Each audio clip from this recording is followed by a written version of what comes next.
Welcome to my channel.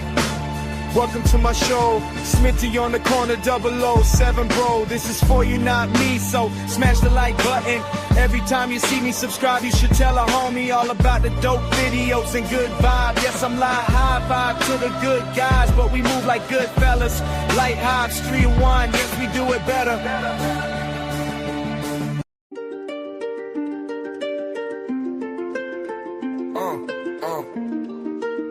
Welcome to my channel.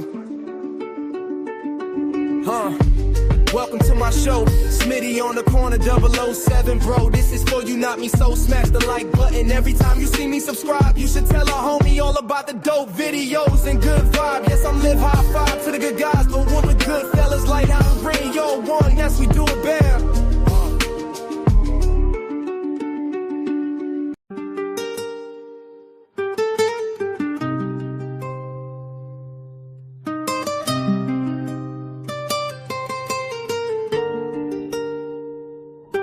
I'm super fresh, feeling in my humble abode. I'm so fly, I'm so high. I've been all around the past. Modern J one time, I feel good. I'm so air. I walk for days just to the top. Yes, I'm the cream of the crop from that classy. Gentleman champagne sipping in my left hand. My life is humble as I watch the cookie crumble. Years I stumble, but I'm still moving, still grooving. Sharp shooter with a hard promo. Pen not too good at this rest of song. Like piss, watch flex my muscle and watch me prop my shit. Super flash, feeling in a humble brag. I so fly, I so high, been all around the past. I'm super fresh.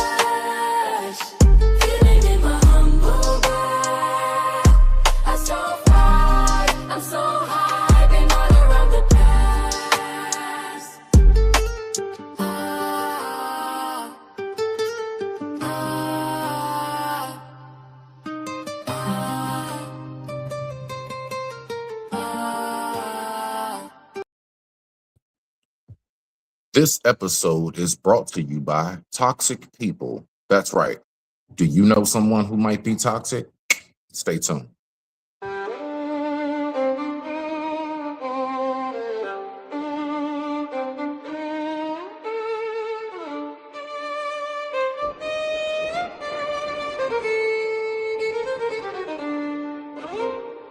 I'm no big dog, but I got a big bite. Mr. 7 back again, why aggressing all the mic? I keep it hype. Man, I'd rather hit a J with you than scuff around and fight. I tackle any challenge that be in my line of sight. I'm that crispy, clean, king iron fist, walking by my skin is Hennessy.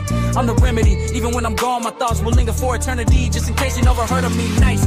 To meet you could call me County King. My spirit shine like the glisten of a bling. When the devil gets to talking, that's when God starts walking. I listen to spirit when the message is locked in. Yes, I spin to and hashtag no gamble. My life is beautiful, skin stay shining from my head to my cuticles. Mr. 7 clocking out, I digress, my mic is new.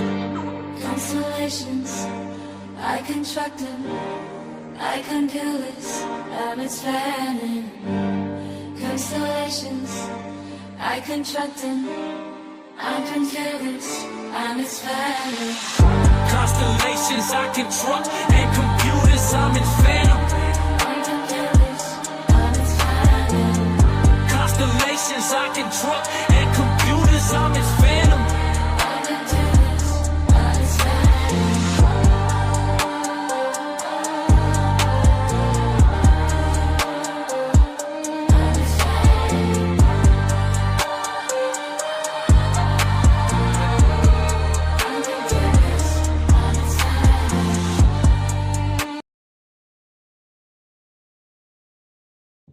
Oh, man. You know, you got to give it up for the tunes. Don't sit up there and fake like y'all don't love them tunes. Respect. Welcome back. I appreciate y'all for tuning in. So for this short segment, y'all know how I do my lives. It's, for the most part, pretty shortcut. Unless you all make it a show, the more you interact, the more we talk, right? Let's go ahead and get it.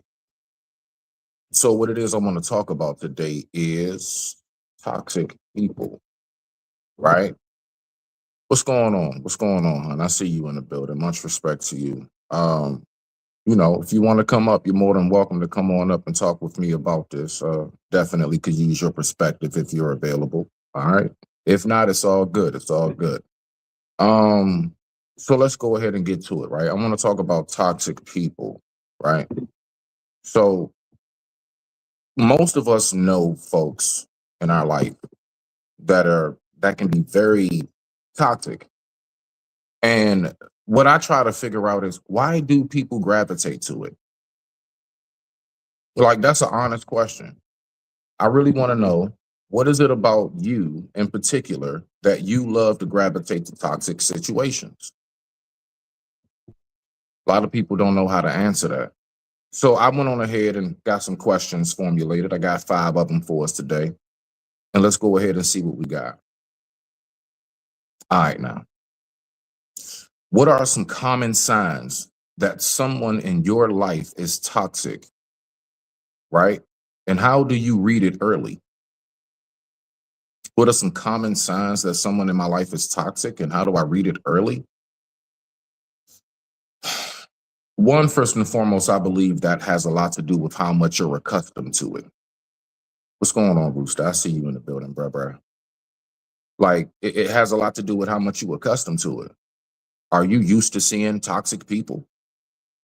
Is that what you're accustomed to? See, the thing is that I believe that when we're talking about the common signs, if you're not accustomed to that, you're going to read it off rip. Now, if that's something that you're used to, that's something you're accustomed to, it'll be a little different. But we'll get into that a little bit more, right? So what are some common signs that you can tell that someone in your life is toxic? No accountability. That's the very first sign. Like, when you just don't account for shit, like, you just, everything is always somebody else's fault. It's always an excuse and a reason. That's toxic. That's very toxic, believe it or not. It's not just denial, because denial is not just a river in Jordan. It's also a headspace. Let that sit, let it marinate. So I would say that definitely the common signs would be a person who lacks self-awareness, lacks accountability. That's what I see. Why do toxic relationships feel so difficult to escape, even when you know it's harmful? Why do toxic relationships feel so difficult to escape, even when you know it's harmful?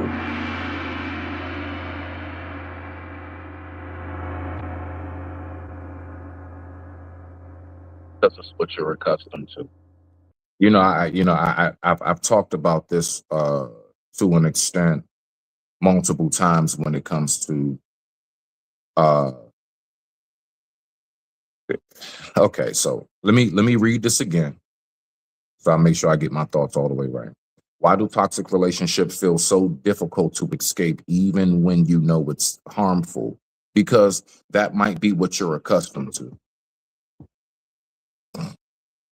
You say what now? Let me see what we got right here. So we are attracted to the toxicity in ourselves. And that is in the other person. Agreed. Agreed. Definitely. Boom. What it is generally, you know how they say birds of a feather. So that's why I say it's all about what you're accustomed to. Like me, believe it or not, like, y'all know I can get with you on some stuff if you coming at me a certain way, but I don't really care for arguing. I don't like yelling and arguing. I don't like fighting with people. That's just not my mode. I just know how to bring it when it's necessary. Yes, I do have claws and fangs, just like the rest of us, right? So I mean, you back them into a corner, what you think gonna happen. But outside of that, like, that's one thing that I do not rock with. I don't. I like nice, chill, peaceful settings. I like things to be in order. I like things clean around me. All of these things have to do with not being toxic. So that's what I would say for that one right there. Let's go ahead and move this on down to number 3. What does number 3 read? How can toxic people impact your mental health? And how does the damage show its face? Now, that's a good question. I really would like to hear from you guys on that one. How can toxic people impact your mental health? And how does the damage show face? How does it show face? I believe that toxic people can damage your mental health because you get warped into a cycle of dysfunction. Now, when you get warped into that cycle of dysfunction, that's what really brings about what makes the whole circumstance toxic. That's what can really mess up your mental. You see? So when I think about how can toxic people in my life mess up my mental health, it's because I value my peace way too much. I do. I don't like cutting people off, but like if it's something that's going to disturb my peace, my own child even at some point, I would have to say I got to wash my hands with it. My peace is too important at this point, because when everything else fails you in life, you know one thing that you can always resort to, your peace of mind. That's the one thing that I will not allow nobody to take from me. You can rob me for possessions, but you will never rob me of my peace of mind. And that's how I look at it, right? Moving along to number 4. Number 4 reads, what steps can someone take to set boundaries with toxic people? What steps can you take to set boundaries with toxic people? That's pretty simple. Don't go around them.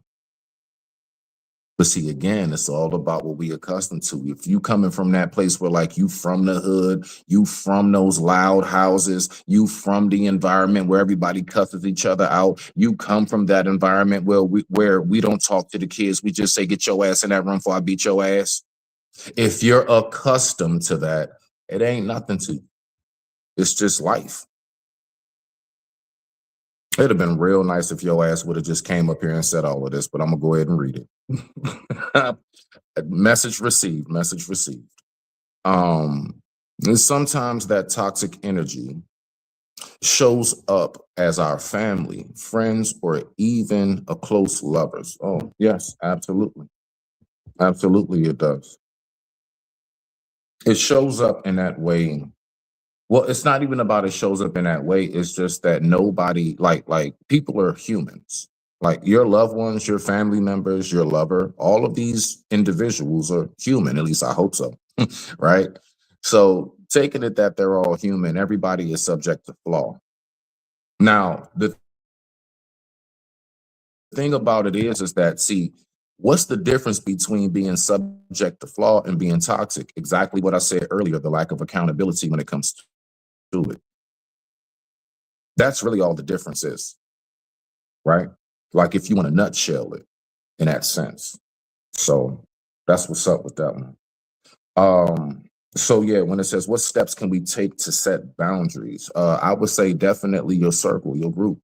But it's something. It's something. You know, I be having to check myself at times. I do. I'm not exempt. As much as I say, I trust me. You know how I look at toxic circumstances sometimes when I like to view it and watch it. It's like, to me, it's like watching an action movie. It's like watching a boxing match or an MMA fight. The same endorphins, the same excitement that I get from watching a really good fight, because I love boxing, I love martial arts, right? That's something I'm into, right? I look at that the same way, but then I have to say to myself, why? I have to actually ask myself that question. Like, what is it? Why am I looking at this? Why did I even hit the panel? Why am I up here? Why am I saying anything? And then I have to remember there's a certain amount of me. I was raised in that shit. I come from that. I come from that. That's what that's what I'm accustomed to. Let me see. Hold on now. There we go. And shout out to the peoples. Well, you came up here in time because I was damn sure. If I'm up here by myself too long, it's gonna be a short live.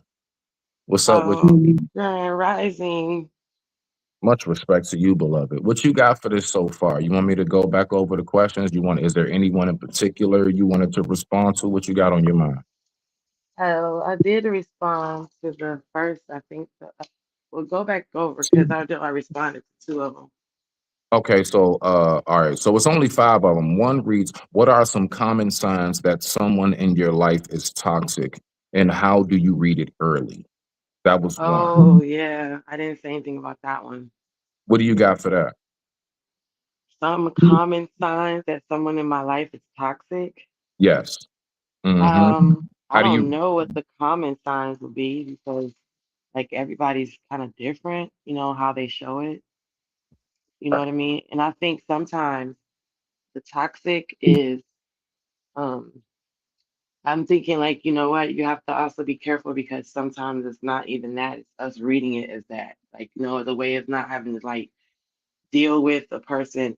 So we almost equate toxic to being anything like, oh well, you That's disagree fact. with me. That's You're being toxic, or you were arguing with me, or you don't like what I said, and yep. you're being toxic. So it's like how we use narcissism, like we put it on everything, so it's not even, so it might be like just identifying what is actually toxic for you, hmm in regards to just like toxic in general, because you know what I mean? Like we kind of put a blanket on it. We say, oh, Smitty, you know what? You didn't, Smitty, I texted you the other day. You didn't text me back. You're toxic.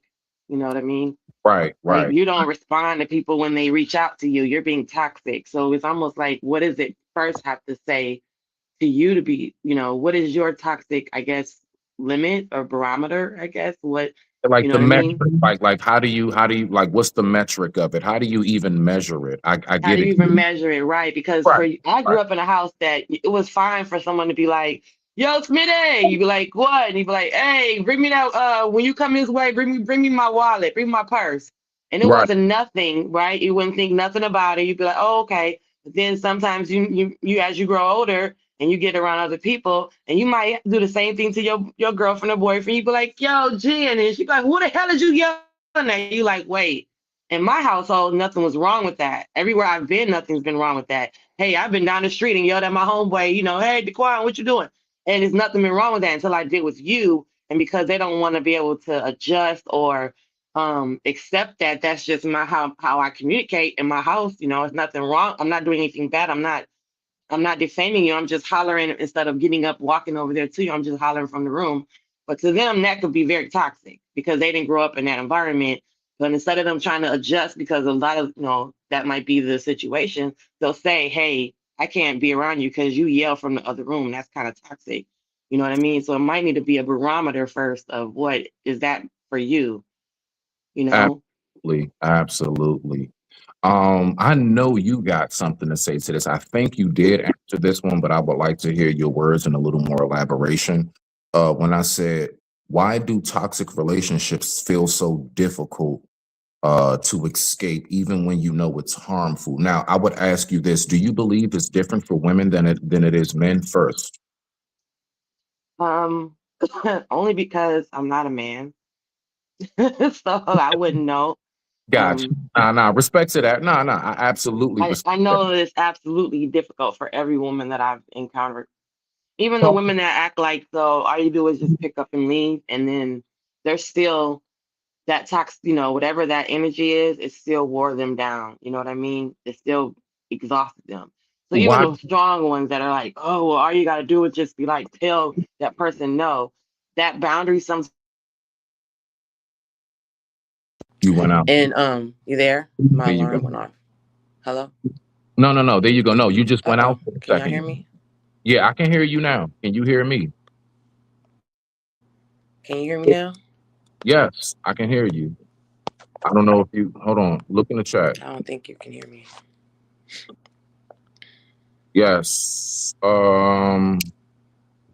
I'm in the on. show, but I think my alarm went off, so you probably can't hear me. Drop down and come back. I can hear you just fine. I think the sound went out. Can you see the chat? Can you hear me at all? Can you hear me at all? Mic check 1 2. Mic check 1 2. Yeah, I'll leave and come back. Mic check 1 2. There we go. All right, so hopefully she'll come right on back up. But yeah, I was actually wondering that. I'm just wondering, like, what is it about toxic relationships that make it so difficult for people to leave? Like, what is that exactly? Right. So that's something I've been thinking about for quite some time. We're gonna just give her a quick moment and see if she come on back. I'm gonna just kind of go over the questions again real quick, briefly. Y'all know how I do for those coming in late.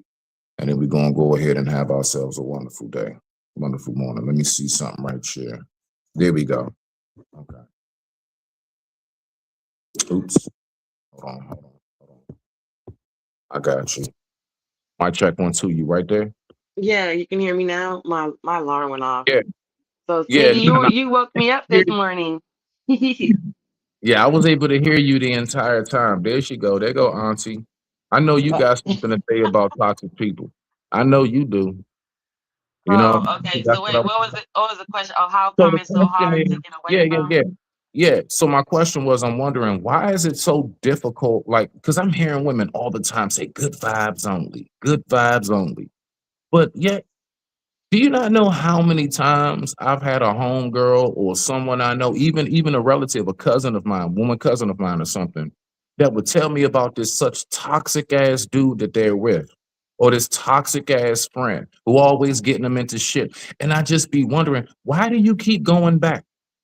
Like, it ain't but so much I can give you. And the only thing at that point, I have to now question you, not that person. That person is obviously doing what they do. Why do you keep going back to it? But it's sometimes it's a two-way street. Okay, so so on the friend side, on the platonic friendship side, Mhm. a lot of us women have that toxic friend, that female friend who's not so always nice. I had she was like a family, like a close friend of mine, close family friend. We've known her since she was like a little bitty. We've known each other since we were both little bitty girls, and Right. she was built like her father. So remember, I don't know if you were around when I think it was like Coffee or somebody was saying, like, most girls kind of when they have a funny build, they're not as feminine, they're built like their dad.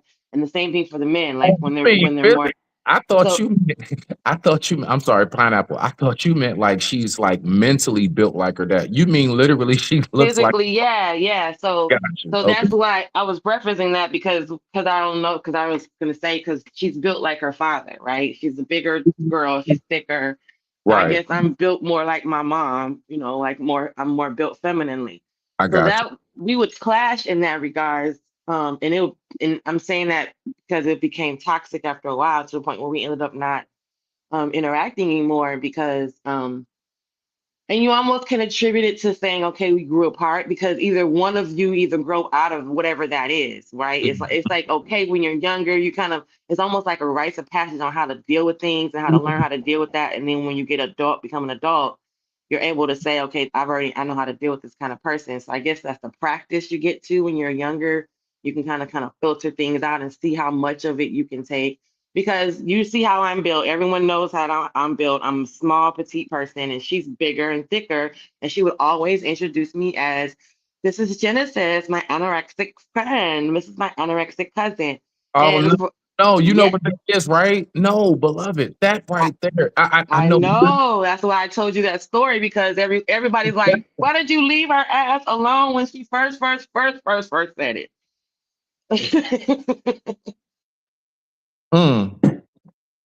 That's projection. Listen, I've had I've had homies that like for some reason we be like everything real cool, right? We just kicking it when it's just us. For some strange reason, when we get around a crowd, they want to bring up embarrassing stories and try to say certain things, and it's like, what type time are you Right. on, bro? So You know for what I mean? I've always boys, been one that people. But what happened? wait, real quick, just to land Hmm. it. Go ahead. Yeah, pineapple, mango. So Mango. to land it, what I'm saying is that Mhm. these people generally do that because it's something in you that they see that's of a true likeness, and they know people are drawn to you. When that person is projecting like that, only thing that they're doing is making sure that nobody else wants to see you the way they see you. They Exactly. actually see you as something. That's what that was. So when she said my anorexic friend, no, what that no, in translation, decoding that this is my friend whose body and shape I absolutely admire, and I wish I looked like her. I wish that I had this figure, but since I don't, and I probably won't ever be able to acquire it, what I'm going to do is I'm going to try to down her some because I don't want you to see her how I see her. He's Mm-hmm. go. That's Yeah. what that was. I know. I have two friends like that, that both of them ended up the same way. Known them since like youth days. So that's why it's not like an adult friendship to where it's like, oh, well, Right. you could just walk away and be like, screw them. But yeah, I have two, and they're bigger, less bigger. Um, One person embraced it. But her toxicity was because she's a bigger girl, she's a bigger girl, and her toxicity with me, the one friend, Hmm. her toxicity with me was that she's taller and bigger, and I'm short in stature. So you know how us 5'4" girls are always like, "Oh my God, we're so tiny, we're bite size." Bite size is not even cute until like later in life, but up until then, you're just short for everything. Like you're almost my little sister she's just 5'2" as an adult. So look how long it took her to even be able to get on a ride because she was so little. But to say the story with the one friend, she was taller, so that was the whole I'm taller, I'm longer, I'm an Amazon and you're just this little squirt thing. But the other one, she was also bigger, but I'm the anorexic cousin, I'm the anorexic friend. And then for both of them, everybody around me eventually we ended up not being around each other, but everyone around me over throughout the years would say, why do you hang out with her? Like what you were saying, to go back to the question, why is it so hard to walk away from, even in a intimate relationship with a man, but even in a friendship with your home girl, your homeboy, it's something else that they provide for you that's a positive that you seem to just kind of weigh it against the friendship, and it can be to your detriment and it can be damaging. So then when you're saying why don't we walk away, the person that's saying that it's hard is at the other end of that relationship where it's so much more invested. Like I said, I've known both of these people since we were young and little, high school, junior high school, grew up together. Our moms were best friends. And then to grow up to never end up speaking to you again because this whole time I've been your anorexic, cousin, or I've been your little munchkin compared to like the munchkins on the Wizard of Oz, and she's an Amazon and she's a Meg the Stallion, and I'm this little munchkin person, this little person almost, um, um, just to be able to walk away from that and say, okay, the peace line had to be drawn. I had to figure out where's my peace because, like you said, I was accustomed to it because I was just so used to being around them as being a childhood friend. I didn't think anything of it. When they were little, they would say crazy stuff. When they grew up, we said crazy stuff. And then, of course, we play the dozens, right, Smitty? You try to find something to combat it with, and you say, hey, well, that's why your edges don't grow, and that's why you got to wear a weave. Right. Because the one friend who's bigger than me, her hair doesn't ever grow. Like my hair's down my back, but she always have had to wear a wig.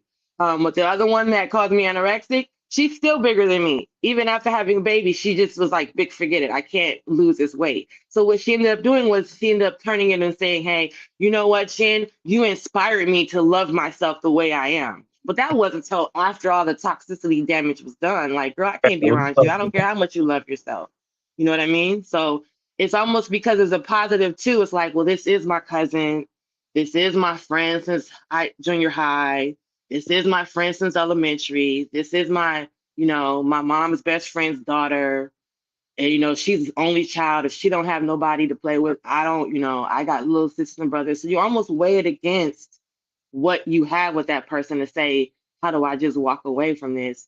And then of course, I think over time too, is the more you start to establish your piece, like you said, your boundary, that boundary kind of sets itself by itself. Like they told me, I remember one day she called me and said, "Oh, you're different. You've been acting different." And almost like it's a what do they call it? what's that little trick when they make it seem like it's your fault, but it's really them, but it's like all your fault. Well, you're so different now, Smitty. Reverse psychology. Yeah, so now they're saying, "Oh, Smitty, you know what? You're into your head now. You're all this peaceful, unbeloved and respect person now, and I that you're different now, Smitty. I don't know who this guy is, and so now it's your fault that you was like, look, I'm not taking this no more. My peace is more important, and you start distancing yourself by default, and of course, they make it seem your fault to kind of keep the toxic connection, if that's something." So that's just the basic way. I think it's for men, it's probably the same way, but I think for men, the relationship part is probably different. Like why you can't leave a toxic girlfriend as opposed to just like leave your homeboys alone. That always remind everyone that you peed in the bed when you were 15. Like you're 40 years old now, you know what I'm saying? We don't need to be reminded that that was a moment in your life, but those toxic friends will still sit around you to this day and be like, yo, Smitty, did you tell Jen about the day you peed in the bed? You're like, what the, So I think the more you set that boundary too for yourself, it just kind of creates it by its, kind of default. Like they don't want to be around you anymore because I was told I was much different. I was not the same that I was before, which means I wasn't the same person that let you sit up here and talk to me crazy, because now I don't want to do to talk to me crazy like that. So I'm different, So yeah, I think that's my take on it. To decode what you just said when you were speaking about the particular point of, oh, you acting different now and you're changing. No, what they're saying to decode that is, I'm not growing as fast as you are. Don't leave me behind. That's what, think about it. Like, come on, man. You elevating, you doing shit. You really out here grinding. You're really out here prioritizing responsibility over pleasure. I'm not doing that. In order for us to stay cool, I need you to stay down here. Don't you rise up too high. What are you doing? Now we can't talk because you all the way up there. He said, don't you rise up too high. How dare you? Stay right down here with me. Stay right down here in this low level, low vibrational state. Stay in a low frequency. Yes. That I is. can see that. I can see that. And so then even, I don't know if you answered this one or not. How can toxic people impact your mental health? Like, how can that really affect it? Like, what do you say to that? I could just speak anecdotally that that's the whole thing when people say, don't you see that she doesn't really okay, so for a friendship, it's the lack of what is it called? Reciprocation. You start not getting back what you put in, and you start like to process it differently in your head. You start to think about it differently, like, well, and then that's when you have that argument with the friend, like, I'm always the one calling you first, or I'm always the one reaching out, or I'm always the one suggesting where we want to go, and then if you don't want to go, I'll drive, like that's that friend. That's what that looks like. So it kind of affects you that way because you start thinking about, I'm spending more money than you, or I'm always deciding on what to do, and mentally as well, as far as the same sex, the friendship, like when it's crazy toxic, because we've seen it online, like the frenemy situation where it's the girl's birthday, but her friends push her in a pool and they mess her hair up. You know what I'm saying? Like you, in your mind, you're not thinking that person that did that to you, that is not your friend, that you guys aren't friends anymore. The relationship is kind of dissipating. When it comes to like intimate relationships, it's a lot different because you're also compiling like that you love this person in a different way. If my sister can be toxic and then I just only have to deal with her and during the holidays, right? My brother's toxic to me. Let's use a real life. My brother, as far as family is concerned, my brother is kind of toxic to me, right? He don't know where he is. He don't like nothing. He want to complain about everything. So I don't have to deal with him. So I can preserve my mental, I can preserve my mind and my spirit until Christmas, until the holiday, because that's the only time we want to see each other is during the holidays when we all meet up at mom's house. But as far as a boyfriend or a husband or a fiance, someone I'm dating that I'm intimate with, who's literally like, I woke up with you this morning.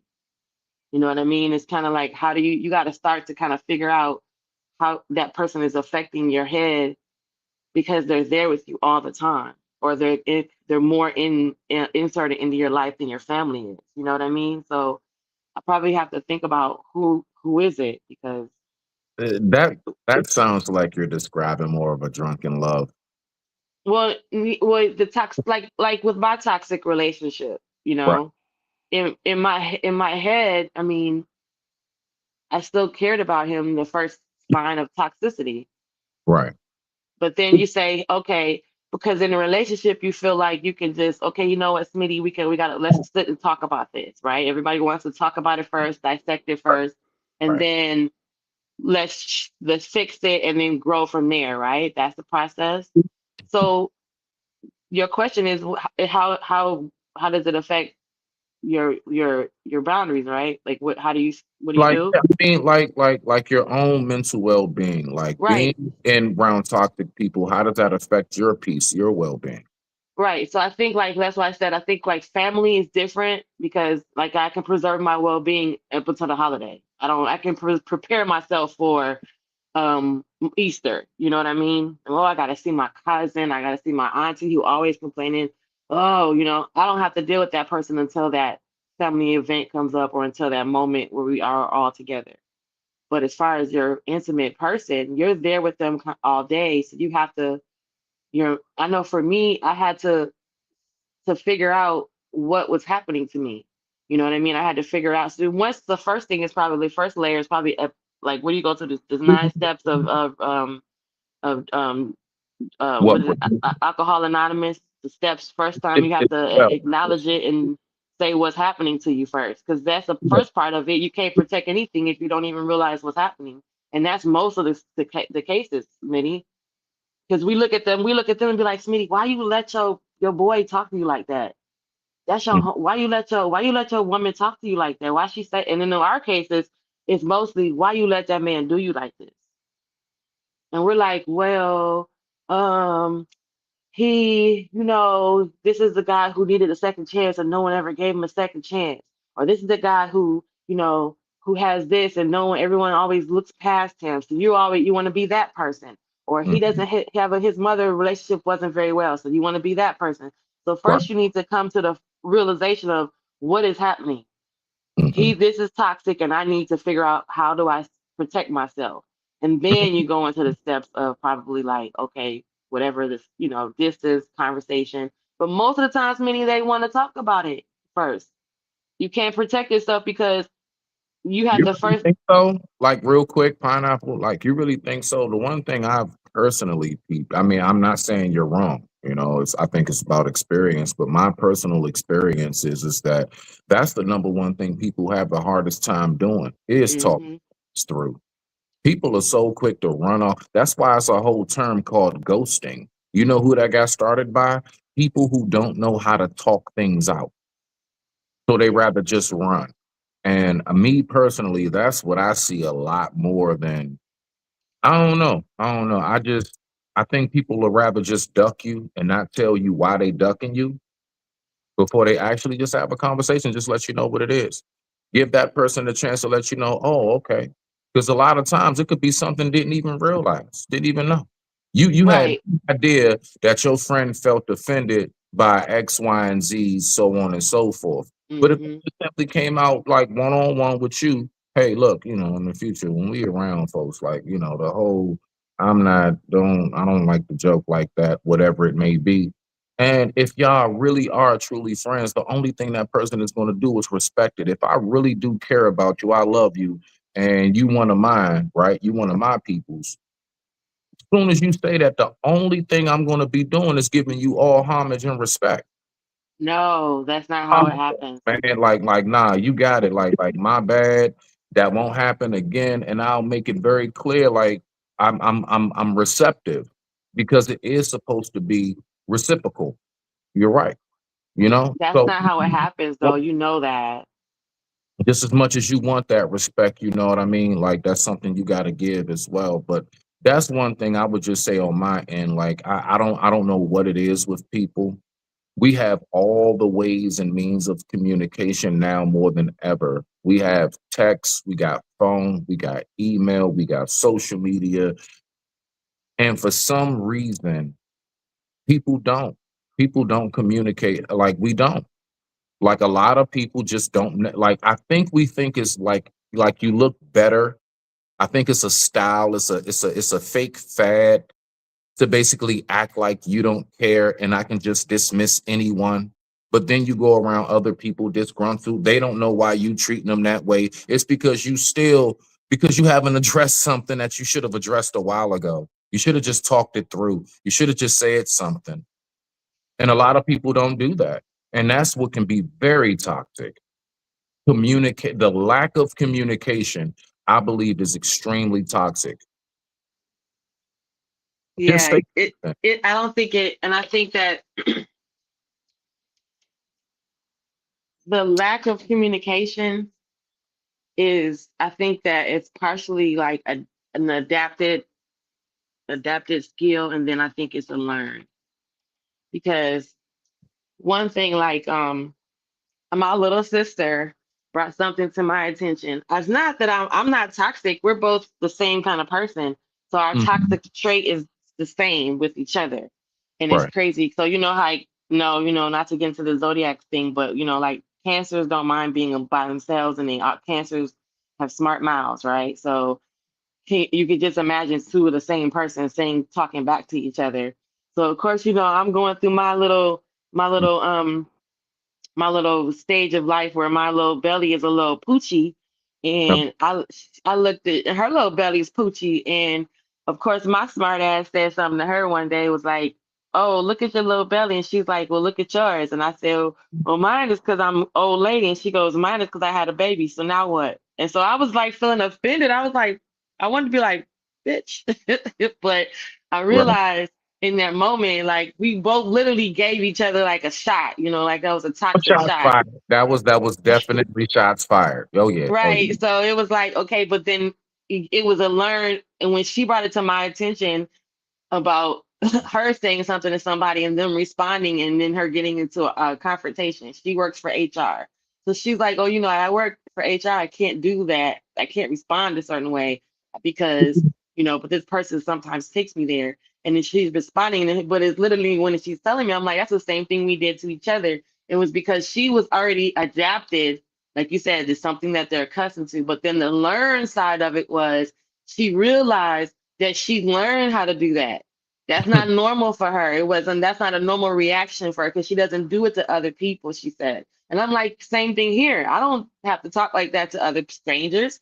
Mm, Sometimes I do have to pop off, but for most people, it takes you a second to get there. But literally her telling me like, and then she telling me that that someone was offended. She reminded me of, remember when someone got offended by what you said to them? And I was like, yeah, but that bitch, and I'm thinking I'm justifying it. And she's yeah. like, no, no. We're like, wait. And it was like an aha moment. Like we both literally learned how to do that.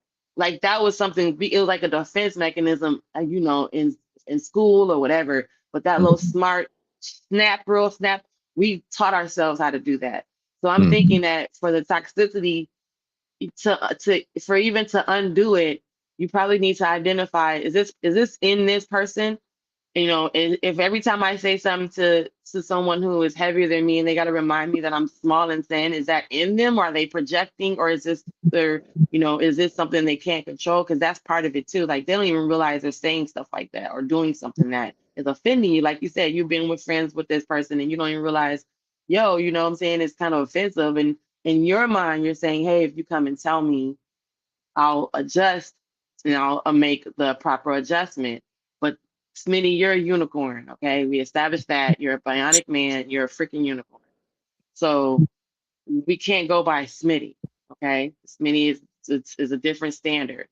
But for I most people, no, they're not handling it that way. They're not going to say, hey, thanks for letting me know that I was, getting on your nerves or offending you. I'm going to change my behavior. So the toxicity is greater and it's stronger. So if it's increasing over time, mhm. because that person's like, well, I'm, or in the other side of it where the person doesn't ever end up saying anything because they feel like they don't want to jeopardize whatever benefit or positive side of the relationship they're going to lose by letting you know, Smitty, I'm not cool with that. Hey, if you don't, I don't like the way you do this or say this That's to what I me. was going to say. Pineapple, real quick. I was going to say Pineapple. that I believe, yes, I believe that what it is more than anything is that we're in a yes man, yes woman society. We're in a you need to just shut up and agree. As egregious as what I'm saying, as embarrassing as what I may be doing, just clap and cheer me on. And I Mm-mm. think that that's where the toxicity also comes in. Believe it or not, you being a yes man or a yes woman to somebody is actually more toxic than being a hater. Mm-hmm. It's more toxic because you're not helping that person at all. And actually, I look at it to be like, so do you want to see me crash and burn? Because it's like how you see I'm messing up and you not saying nothing. You just gonna stay quiet. You just gonna sit back and be like this, huh? You just rubbing your hands together like, yeah. But that's toxic in itself too, because like I said, with my one friend, like I have a friend that she's married now, and me and her are the same sign too. And we'll hang out when we're around each other, but we don't try to meet up to hang out with each other. You know what I mean? Right. Because she's that judgmental, I'm better than you because I've grown past this toxic trait in my, you know what I mean? And because what you just said triggered it. She's that person. I'm not saying that she's that person, but she can be like that. What it She is this, right? Real quick. You It's got judgmental. It's the judgment too that they add to the toxicity as they grow older, and then that in itself is toxic. And then just sitting there watching me crash or having me, that's the friend that's not so sad when you're like, I can't believe he broke up and he cheated on me. I saw him cheating on me, and that friend's like, okay, and then for some reason they always knew that. You know what I mean? Or they sit there and watch you make a bad investment, and you can be sitting there telling your homeboy, man, I shouldn't have did that, man. I lost too much money. And he's sitting back like I knew that the whole time. Yep. You're supposed to be my friend. You're gonna sit there and watch me crash this plane. See, that's what I'm saying. But now, watch, when you put it in that context, now we have to revisit the whole word friend. Was that really what that was the entire time? Did Right, a friend do that? Do you see what I'm saying? So now, when you put it in that perspective, that's the very first thing comes to my mind. Hold up. Now I'm recalculating everything that I thought was a friendship, what I right, thought was love, what I thought was a relationship, you know what I mean? A good business right, partnership, whatever it may be. right. So I definitely get you on. Let me ask you this one. So like you knowing this, say I'm somebody, all right, so I'm just totally green. Green like my background. I don't know nothing. You somebody who has experience and you know what toxic people consist of.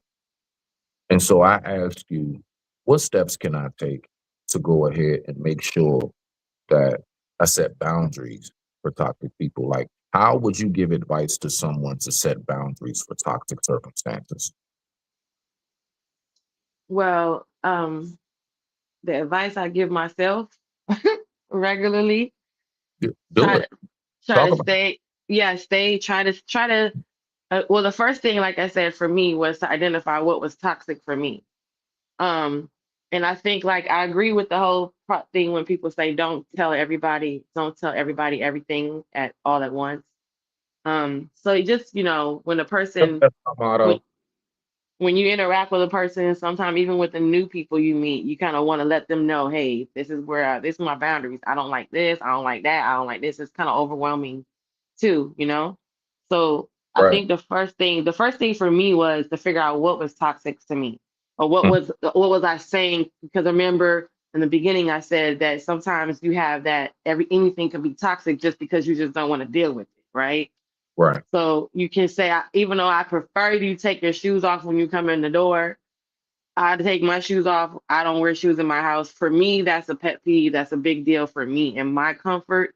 But to me, I can easily say, "Oh my God, you have toxic behavior because you can't follow instructions when you're not, your manners are off. all that could be attributed to the fact that I can say that you're a toxic person because you just don't want to do what I asked you to do to make myself comfortable. So I had to Right. kind of figure that first. So the first thing for anybody is probably to figure out what it is for you that was like, okay, talk something that you really, really just you're not going to be able to digest, all the way to something that's palatable. And then eventually you start to realize the things you overlook.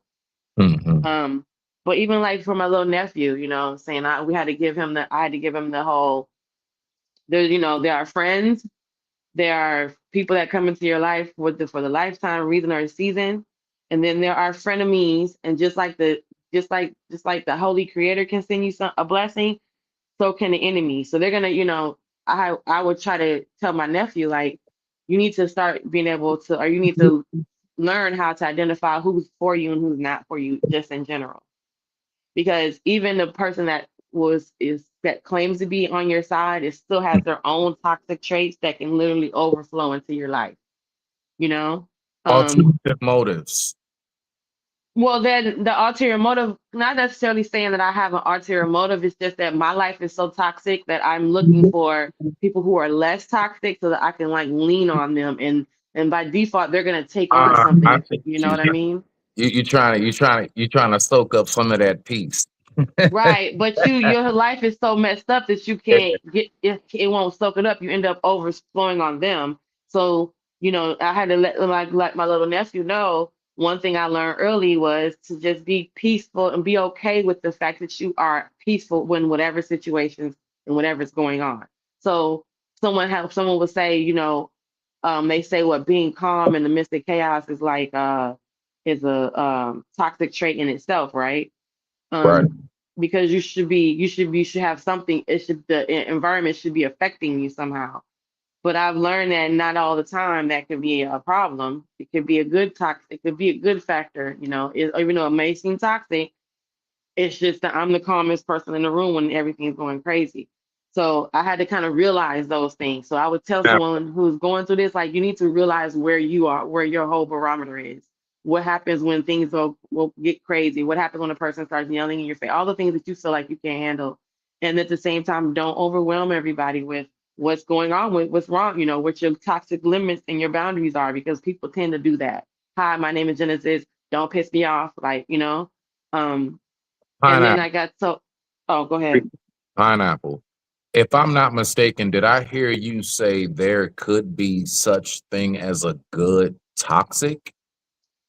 I'm saying that the part that is that the toxicity in someone else can be beneficial to you, or it could be beneficial around you. Break that down. Um, Cannot just glide over that one. You got to expand upon that. I'm just thinking like, just okay, like some things like I would say, I don't want to say like money management is a toxic thing, but it is, or just the lack of money, or like you said, communication. I mean, for me, a person who can care less at times if you communicate at all, it's okay if that's your toxic trait.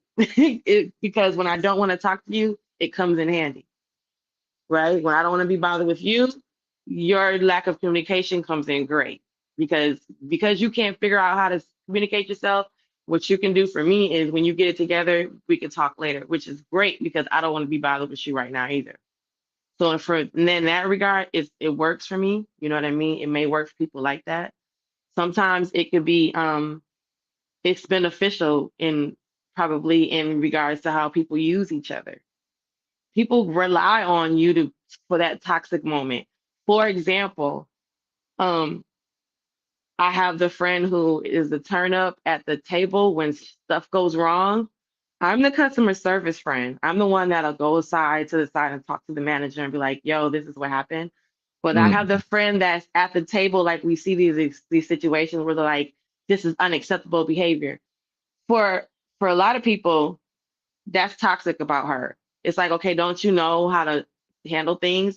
So for a lot of people, why don't you get up and go over there and talk to the manager? Why you got to sit here at the table and turn up? But that showmanship, that fact that she's has a lot of pride in her moment, and in that moment she's very firm, she's very confident, Whatever's Wait a happening, minute that's though. But wait a minute though, real quick. Pineapple, mango. So I don't know.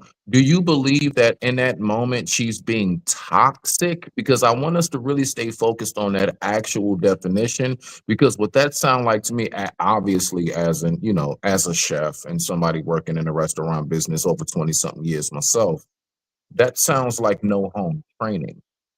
it does because we attributed it to that. But that person takes that everywhere But they just go, and real quick they though. hella toxic.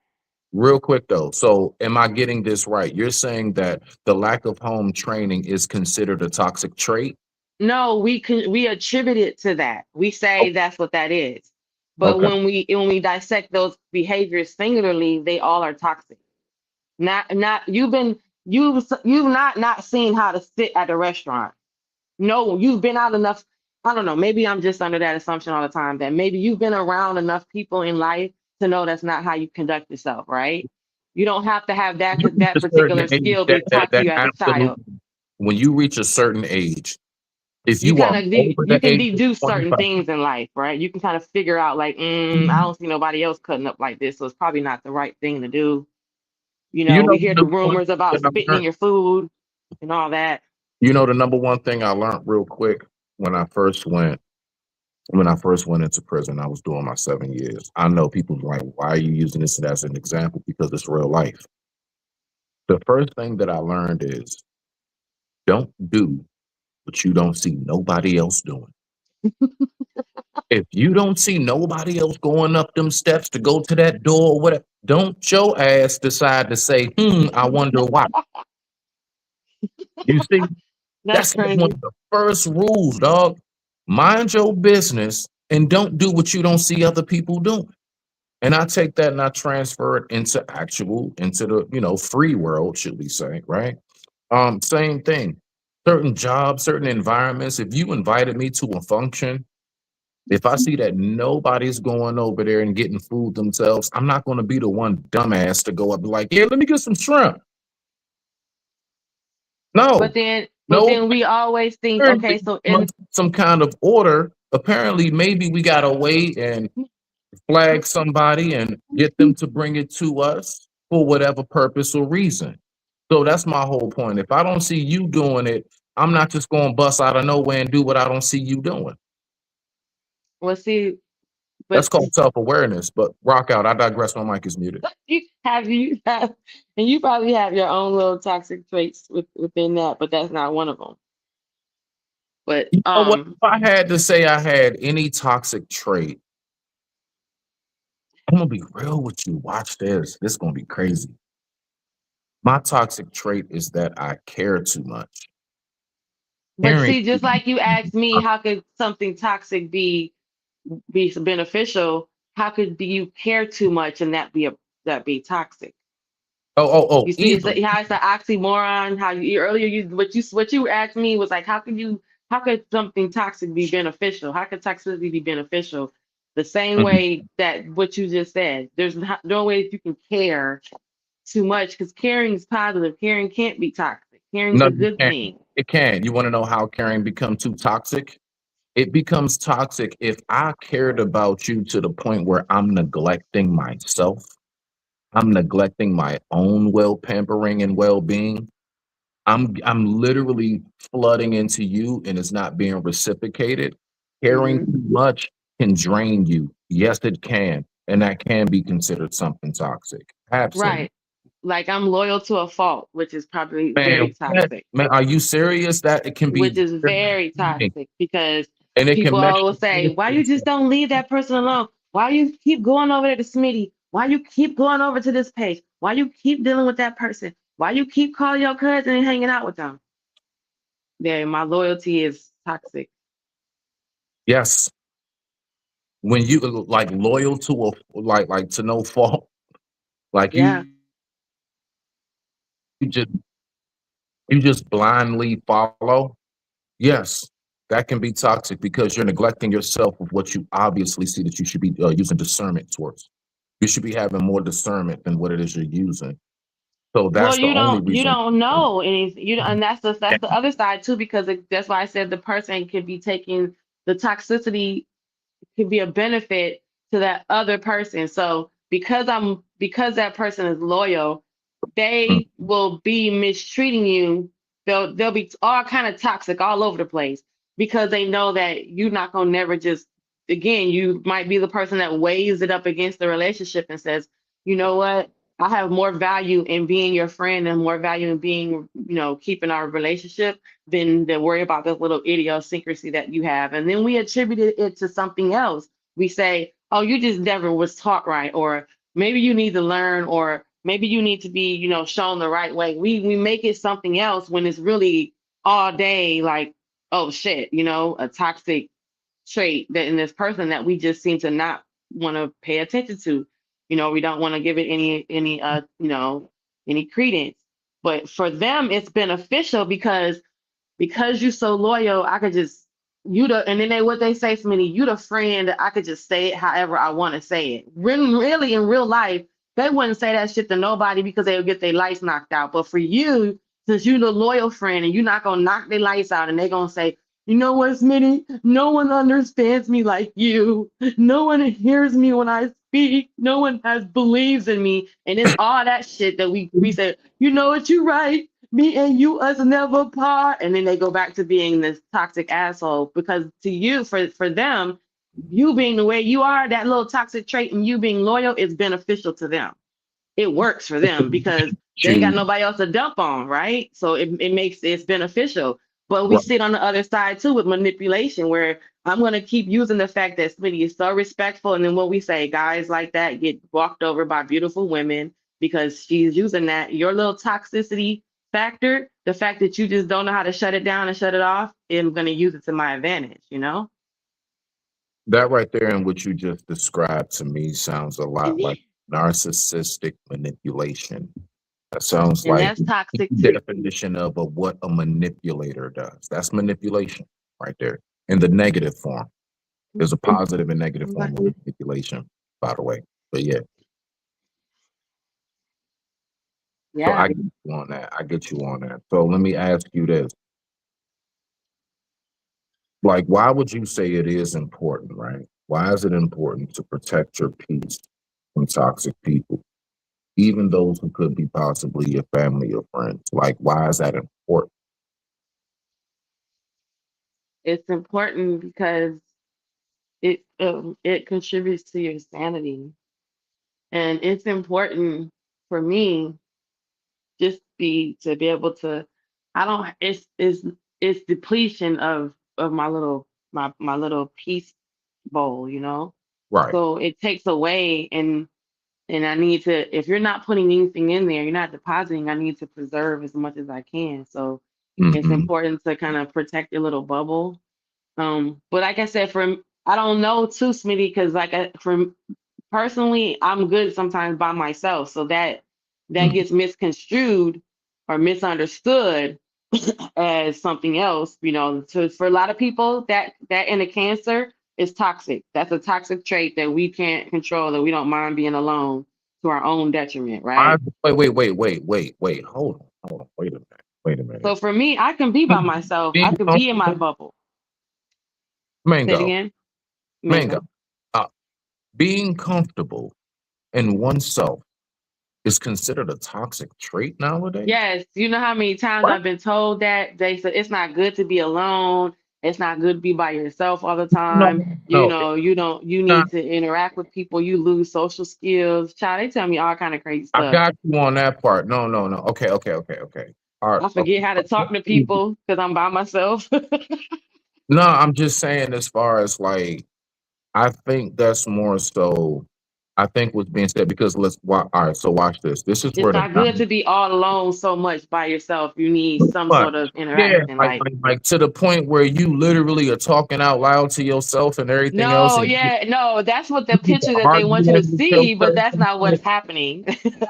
You know what I'm saying? You start arguing with you. Now that's a problem. Now you got cabin fever. So don't get to like, you shut up. You know what I'm saying? Like in my mind, that's a when problem. people say that, pineapple, in my mind, when people say that, it's like you've seen those insurance commercials where they say home ownership turns you into your parents. And it almost makes you want to, talk to talk to everybody, anybody around you. So you're literally talking to the mailman, you're talking to the person at the cash register, you're talking to everybody around you because you're not talking to nobody. Because you don't talk to nobody. Like I'm talking about, like literally. Look, you done named a squirrel that comes to your backyard. Right, right. That's what it do. Be you There you like, go, that's Steve. What's Polly. up, Steve? That's Polly. That's Name the probably squirrel the Steve. bird. That's probably the crow that comes and sits on the porch outside. You like, and Uh, then you sit there, you talk to the mailman. The mailman say, "How you doing today?" You say, "Well, let me tell you." Then you look up and the mailman's still sitting there talking to you. It's been 5 minutes. not, He ain't hey, delivered look, nobody mail. I shit you not. I shit you not. Like my first year after my accident, like my first year right after my accident, because I like to, I got a yard and stuff. I like to feed the birds and nature stuff like that, seeds and stuff. I get from. And it was two cardinals that would always come by, and I called them Mark and Molly. I don't know why. It was a male and a female. I just called them Mark and Molly. And I literally would be sitting there talking to the birds, like on some. I need to get out the house. I need to go ahead. I need to just go hit the bar real quick or something. God dang it! Go to Something, karaoke see, night. Go to an open mic or something. Go to a spoken word or something night. You know what I mean? Find you a book. see, God dang it! you got to talk to somebody. So I guess to a degree, it can be become toxic because and then what happens too, what we start to see what happens too, right? Smitty, is that those people Mhm. become such a recluse and such incelish, or femcelish that they rather Introvert, not be introverts. around introvert. Well, that too, but they Mhm. rather not be. It becomes easier, which that's what creates the not keeping to yourself.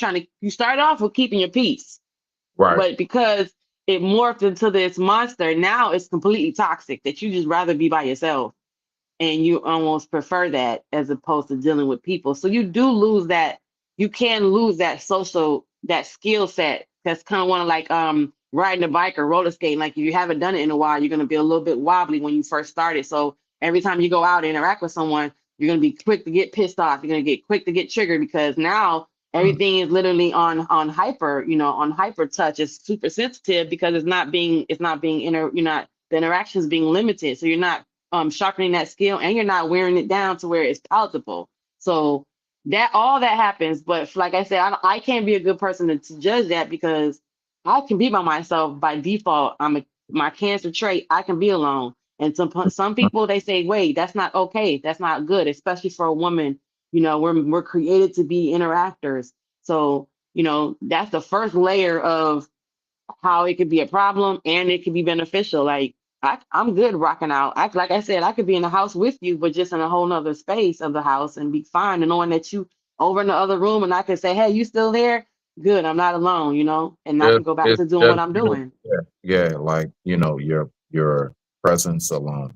Yeah. Absolutely. So Not it looks different for me now, but I can understand because as a younger person, I could see people who were growing into it being a problem. And then now that becomes more toxicity added to what you already had.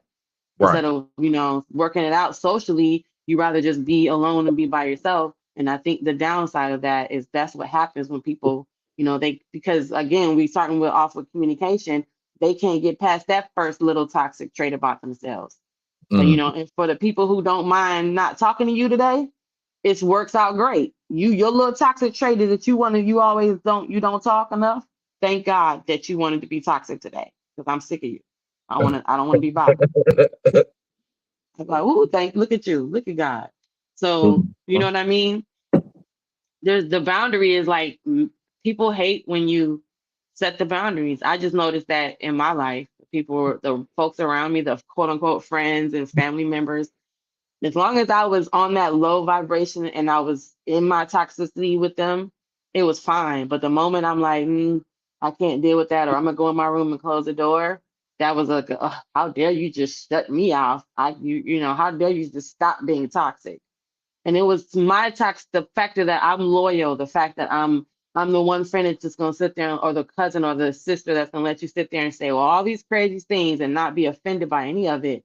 It works for you. Like I said, it may benefit you. My toxic trait in me benefits you. You know what I mean? The fact that I don't know how to regulate my like with my friend that turns up at the table. Because she don't know how to regulate herself, which is great. Sometimes we get awesome service. You know Right. what I mean? But from, like you said, you being a chef and me running restaurants, I do know that that's where the quote unquote spit in your food problem, comes up. Like, or we drop your sandwich on the ground and put it back on your plate type of thing because you was out there being toxic because you don't know how to read the room. So, you know what I mean? But for some, it works like, and every time I turn up, I get excellent service. You do, because folks either are afraid of you or they just spit your food. You know what I mean? That's just because we know what happens behind the scenes. Mhm. Well, we know that. I mean, again, you got to be careful because people can be vengeful. So Hmm. that's really where that comes in. I mean, I don't know if I will put that underneath the toxic trait more so than like revenge. Because again, like when I speak about what's toxicity in relationships of all forms, I want to make sure that it's like really, really like censored and it's like a concise definition and how we view it.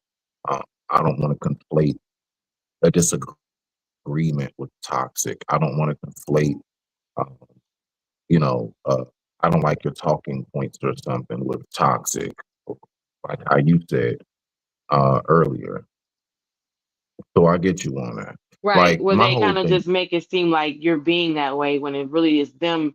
Really, actually, it's still toxic, yeah, Spinny, because it's their toxic trait because they don't know how to handle people communicating with them. So they attribute it to that's, saying, hey, you know what, Spinny, you're just being toxic. I can't listen to you right that's now. a fact. When it's really not you, it's them who can't handle it. You're not doing anything wrong. Mm-hmm. Yeah, and when I take time and I step back from from things because that's what I like to do. I like to step back and just kind of see the whole picture frame. I realized that I have to actually look at myself before I look at anybody else. That's the number one thing I do. I say to myself, well, how did you either walk into this trap? How did you let them trick you? How did you let them deceive you? The whole nine. Why did you stay around this circumstance and you know that it's not of benefit to you? I have to ask myself them questions. Nobody else, for the most part, is going to ask. You might have a very, very wonderful, loving friend in your life, but a lot of us don't. Not to the point where we will actually have those type of deep, intimate talks. And I have to, that's the one time I have to actually really sit down with myself. I got to sit down with myself and ask myself some questions. See where I'm at? But you see how it can become toxic and it can benefit someone else because if I know that about you, then nothing's gonna ever be my fault. I'm gonna always, especially that person who is toxic minded, they use that to their advantage. Smitty, could it be that I wasn't wrong in this situation and that you just need to kind of be a little more introspective about what just happened? Because Mhm. you're gonna always look at yourself first. I know that. So guess what happens? This ain't me. That's you. This ain't me. That's you. And you're Right. looking up, and then you look up and you realize that relationship has always been that way. Right. Whereas you've been always been this introspective. Because if I know that's where you're gonna go first, then I'm not taking it. My accountability is gonna be delayed until you figure out what part of this I'm involved. I'm what part of it is mine. And sometimes by default, you don't ever do. You're gonna continuously say, what did Smitty do first? Why did I allow myself to be around this person? Good. Keep thinking that because now I'm gonna continue being the straight asshole I've been.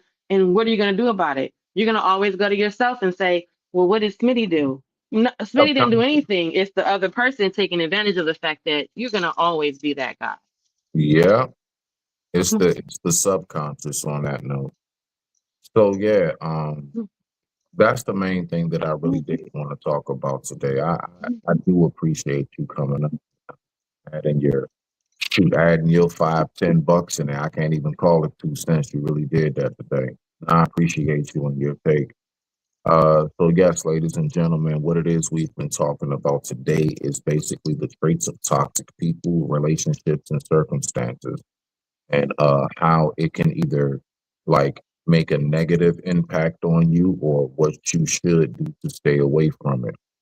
So, Genesis, thank you, beloved. Thank you for coming up. I appreciate you. Oh, you're welcome. Yeah, no, seriously. I mean, again, because I tell people all the time, uh, this channel is my channel, but it's not for me, if you get it. Like, I really am trying my best to design and build a place where whoever, just be respectful. Come on up and speak your mind. Let's talk about these topics. Let's try to build. Let's bounce off each other's ideas, and let's walk away with something that we learned, as well as being entertained in the process, right? So that's how I see this whole thing. But I appreciate you for coming up. Thank you very much. We're gonna get ready to get up out of here. What's your final thoughts though about the whole topic? Like, anything last? Um, yeah, I think go back and figure out, or I hate to say when people say figure out because sometimes people never figure it out. Mm. So I would say that um go like do the Smitty first, go introspective, see what part of She said, "Do the Smitty first." do the Smitty first, go back and see what part of it you had to deal with, but Right. also keep in mind and be aware that people can use their own toxic traits and they can use whatever is toxic in you to their Mm. benefit or against you, and not to say that my cousin calling me anorexic, because anorexia is a real serious deal for a lot of women, right? But it Mm. caused me to really look at what that was, and it may even open your eyes to something you didn't know about. You know what I mean? So I didn't know about that as the eating disorder. I don't have that eating disorder, but it made me aware of it. And then I also realized that that was something serious to where I had to, set the boundary, because I didn't want her to keep saying that when people are really dealing with that and they can't control it. So it may, maybe sometime it might shed a light on something for you that you weren't aware of in our world, in our society, or in your environment. So do the Smitty first. Look and see, hey, what is it about me? What's going on? What did I do? What's happening from my perspective? But please don't only leave it there. Also include the fact that, is this person using this, or is this person benefiting from this, or are they using this as manipulation? Because they're doing something with it. They're doing something with the fact that I'm loyal. That Genesis is never gonna just walk away. She's gonna you can do this to her 14 times before she finally leaves you alone. Well, they know that, and now I know that. You know what I mean? So take that into perspective when you do your Smitty check, when you say, what about me? Oh, you know what? I'm the guy that's always gonna look and be introspective. So they're waiting for me to do that. And just remember that sometimes the toxicity is the person actually using what's good about you against you. So, be aware, but do your Smitty check and then check the person and then leave them alone. Because the best thing you can ever do is take your gifts and walk away with it. And you are the gift. Amen. Absolutely. I absolutely love it. I would say on my final thoughts, yeah, when it comes to toxic relationships and people, we need to step back and look, like I said, inside. Like she said, I guess it's called the Smitty check now. Okay. All right. That's branded. Yes, look inside yourself and ask yourself, like, what is it about me to where I'm either not removing myself from this or I keep on attracting to it? Whatever's toxic is going to be toxic. You're not going to get rid of that unless you get rid of people, which won't happen. So since we know this, we know that, okay, well, I need to go ahead and do the alternative. I need to do the latter. What is that? Recognize life for what it is. See people for what they are. When somebody shows you who they are, believe them. Mm-hmm. Mm-hmm. You see? So that's where I am in my headspace with that. But I definitely once again, one last time, I appreciate you, beloved, for coming up, you know what I'm saying, and giving us your take on things. And with that being said, I digress. My mic is muted. Respect to the family. Bye, y'all.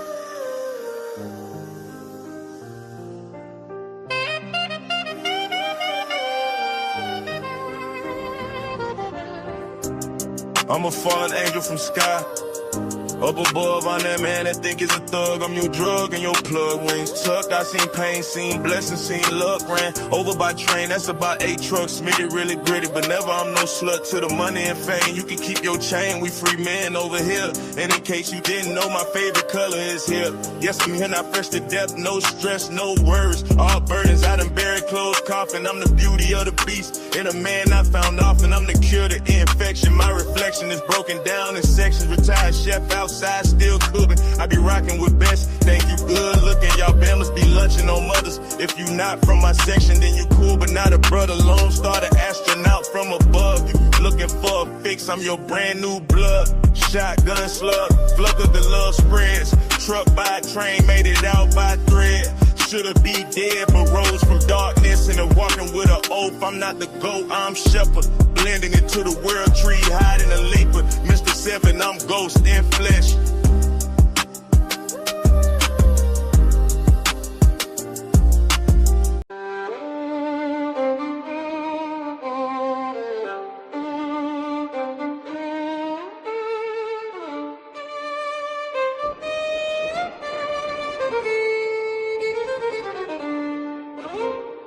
I'm no big dog, but I got a big bite. Mr. 7 back again, wide dressing all the mic, I keep it hype. Man, I'd rather hit a J with you than scuff around and fight. I tackle any challenge that be in my line of sight. I'm that crispy, clean, king iron fist, walking by my skin is Hennessy. I'm the remedy, even when I'm gone, my thoughts will linger for eternity. Just in case you never heard of me, nice. To meet you, you could call me County King. My spirit shine like the glisten of a bling. When the devil gets to talking, that's when God starts walking. I listen to spirit when the message is locked in. Yes, I spin to and hashtag no gamble. My life is beautiful, skin stays shining from my head to my cuticles. Mr. 7 clocking out, I digress, my mic is new. Constellations, I construct them, I compute this, and it's fanning. Constellations, I construct them, I compute this, and it's fanning. Constellations I construct and computers I'm in phantom. I compute this, and it's fanning. Constellations I construct